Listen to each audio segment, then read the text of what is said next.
جس سے پہلے کہ وہ مولا عباس کے نام کی نسبت دی جائے، علم میں لگایا جائے، اس سے پہلے وہ عام کپڑا ہوتا ہے، اس کپڑے کی کوئی قیمت نہیں ہوتی، نہ ظاہر کوئی اسے چھوتا ہے نہ کوئی اسے چومتا ہے، کچھ نہیں کرتا ہے، لیکن جیسے ہی اسے اسم عباس سے نسبت دے دی جائے پھر اس کپڑے میں وہ شرف آتا ہے کہ وہ بیماروں کو شفا دینے لگتا ہے، اس کپڑے کو لوگ آنکھوں سے لگانے لگتے ہیں، اس کپڑے سے لوگ منتیں مانتے ہیں۔ بظاہر ہمیں اگر دیکھا جائے تو وہ عام سا کپڑا ہے، اسے کوئی اتنی بڑی فضیلت نہیں ملنی چاہیے، لیکن جیسے ہی نام عباس سے مس ہوا، نام عباس کا نام لکھ دیا گیا، اس کی فضیلت اپنے آپ بڑھ جاتی ہے۔ یعنی کہ اس اسم میں وہ کردار چھپا ہے، اس اسم میں وہ طاقت چھپی ہے کہ اگر بے جان چیزوں میں بھی وہ لکھ دیا جائے تو وہ لوگوں کو شفا دینے لگتی ہے۔ میں پھر سے آپ کو ایک دوسری مثال دے دوں، ہمارے گھروں میں ذوالجنہ آتا ہے، آپ دیکھتے ہیں ذوالجنہ، اگر دیکھا جائے تو وہ ایک جانور ہے، عام سا جانور ہے، اس سے پہلے کہ اسے سوارا جائے، اسے ذوالجنہ تیار کیا جائے، وہ جانور ہے، آپ کہیں گے وہ جانور ہے، وہ گھوڑا ہے،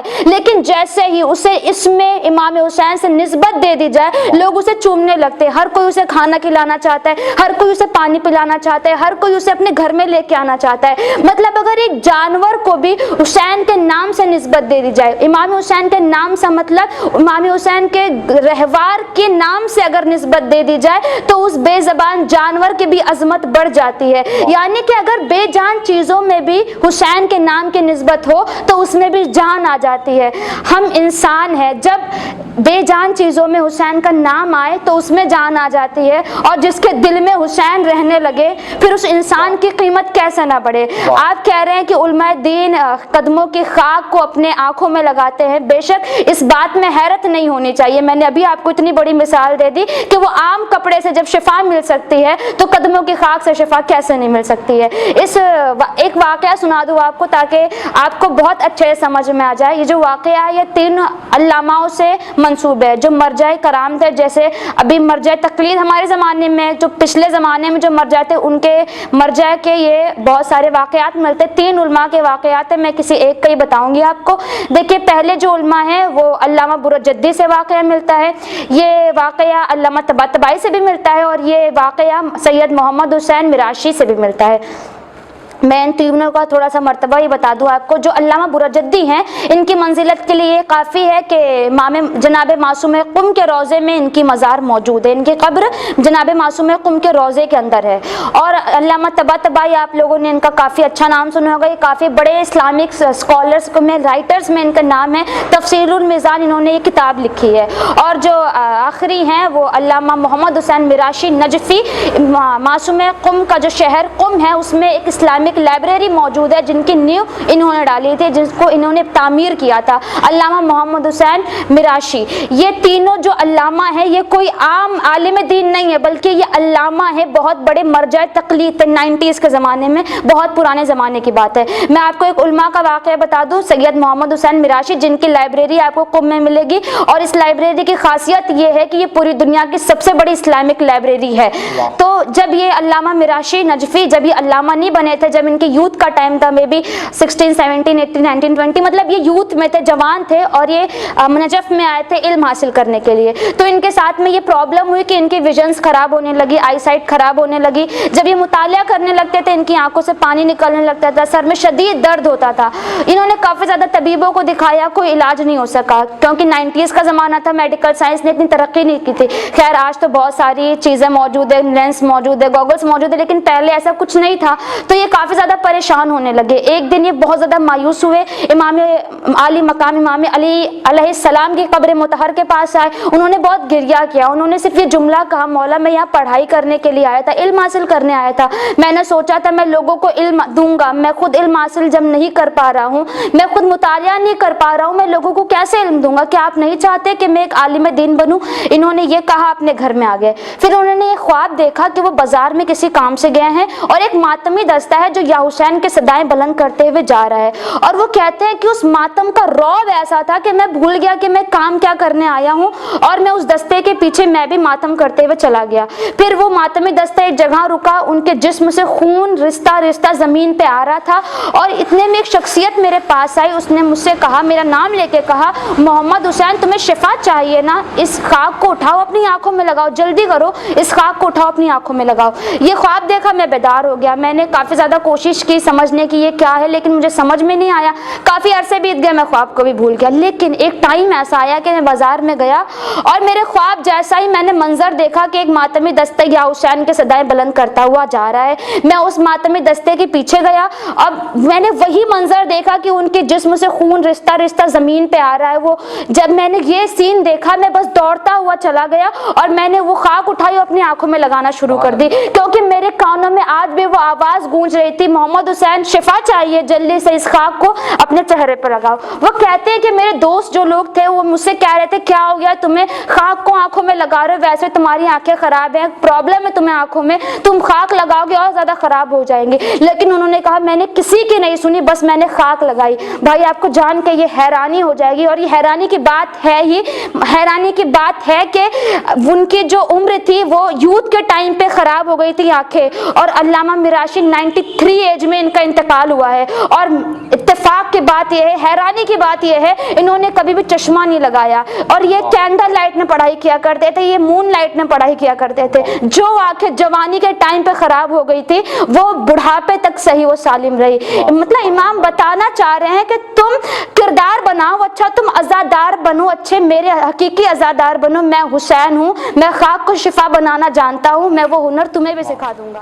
جزاک اللہ، بہت ہی عمدہ اور عبرت خیز جواب دیا ہے میری بہن نے۔ لیکن ہم یہ چاہیں گے کہ بہن کوئی ایک ایسا میسج آپ دے جاتے جاتے تاکہ جس سے ہم اور ہمارے ناظرین فیضیاب ہو سکیں اربعین امام حسین علیہ مقام کے نسبت۔ جی، سفر اربعین میں کافی زیادہ ہمیں درس مل رہا ہے، کافی زیادہ درس ملتا ہے، کیونکہ یہ سفر عشق ہے، درس آف کورس ملے گا، کیونکہ درس گاہ ہی ہماری کربلا ہے۔ لیکن بہت سارے درس ملتے ہیں ہمیں، کافی زیادہ اجتماعی درس مل رہے ہیں، کافی زیادہ انفرادی درس مل رہے ہیں۔ اجتماعی درس یہ مل رہے ہیں کہ امام ہمیں ایکویلٹی سکھانا چاہ رہے ہیں، امام ہمیں ہیومینٹی سکھانا چاہ رہے ہیں، بردرہڈ سکھانا چاہ رہے ہیں۔ آپ دیکھیں گے کربلا معلی میں کوئی ایک قوم کا انسان نہیں جاتا، صرف یہ تھوڑی نہ ہے کہ صرف ہندوستان کے لوگ ہی جاتے ہوں گے، دنیا بھر کے قوم جا رہے ہیں، دنیا بھر سے 2 کروڑ لوگ کا مجمع آنا، اور کوئی جھگڑا نہ ہونا، بلا کوئی جھگڑا نہ ہونا، کوئی لڑائی نہیں ہونا، الگ الگ مذہب کے لوگ آنا، الگ الگ قوم سے لوگ آنا۔ ایسا بھی نہیں ہے کہ صرف شیعہ لوگ آتے ہیں، الگ الگ عیسائی، یہودی،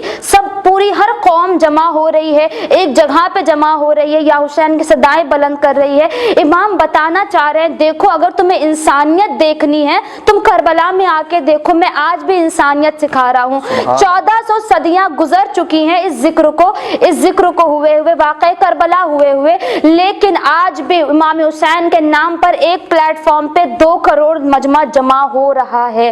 اور ایک انفرادی درس سب کو یہ مل رہا ہے کہ جیسے کہ ہم نے ابھی بتایا کہ قدم کی خاک کی یہ عظمت امام نے بڑھا دی ہے کہ اس سے لوگ شفا یاب ہو رہے ہیں۔ امام درس دینا چاہ رہے ہیں، امام پیغام دینا چاہ رہے ہیں، اے عزادارو دیکھو ہم تمہاری لیے اتنی زیادہ عظمت بڑھا دے رہے ہیں کہ تمہاری قدم کی خاک بھی ہم ضائع نہیں جانے دے سکتے۔ تو تم ذرا سوچو، جب تمہاری قدم کی خاک کی یہ عظمت ہے تو تمہاری اس جسم کی، تمہاری اس روح کی، تمہاری اس نفس کی کیا قیمت ہوگی ہماری نظروں میں۔ تم سمجھنے کی کوشش کرو۔ دیکھیے سفر کر لینا بہت آسان ہے، زبان سے یا حسین کہہ لینا بہت آسان ہے، ہم بھی یا حسین کہتے ہیں، غیر قوم والے بھی یا حسین کہتے ہیں، تو ان میں اور ہمارے اندر فرق کیا ہوا؟ ہم شیعہ قوم میں پیدا ہوئے ہیں، ہمارے اندر یہ فرق ہونا چاہیے کہ صرف زبان سے یا حسین نہیں ہونا چاہیے، ہمارا لہو کا قطرہ قطرہ حسین بولنا چاہیے۔ جزاک اللہ، بہت ہی عمدہ میری بہن نے جواب دیا۔ ہمیں امید ہے کہ آپ تمام لوگ اس سے فیضیاب ہوئے ہوں گے، لیکن آپ کو یاد ہونا چاہیے کہ یہ کووڈ-19 کے دور میں بھی 2 کروڑ زائر اس وقت کربلا امام حسین علیہ مقام کا چہلم منانے کے لیے پہنچ چکے ہیں، جبکہ گزشتہ سالوں میں 7 کروڑ 8 کروڑ زائرین جاتے تھے۔ حل من ناصرین ینصرنا کی آواز امام حسین علیہ مقام نے 1400 سال پہلے لگائی تھی، تو آج تک یہ سلسلہ جاری و ساری ہے اور ہر سال رفتہ رفتہ زائروں کی تعداد بڑھ رہی ہے. امید کرتے ہیں انشاءاللہ اگلی سال یہ 15 کروڑ میں تبدیل ہو جائے گی اور ان 15 کروڑ میں شہزادی زہرا ہمارا بھی نام رکھیں اور ہم بھی آقا حسین کا چہلم کرنے کے لیے کربلا معلیٰ جائیں. اسی دعاؤں کے ساتھ ہم اس پروگرام کا ختم کرتے ہیں. پھر ملیں گے انشاءاللہ کسی نیکسٹ ویڈیو میں. تب تک کے لیے خدا حافظ. فی امان اللہ. اپنا خیال رکھیں.